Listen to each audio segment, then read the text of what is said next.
I ran into this last week. Here's what fixed it for me. Adding a debit card to your Stripe app is straightforward, and I'll walk you through the steps. Step 1. Log into your Stripe account. Start by accessing your Stripe dashboard. Enter your credentials to log in.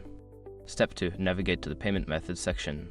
Once logged in, find the Payment Methods option in the left-hand menu. Click on it to proceed. Step 3. Select Add a new payment method. In the Payment Methods section, look for the button that says Add a new payment method and click on it.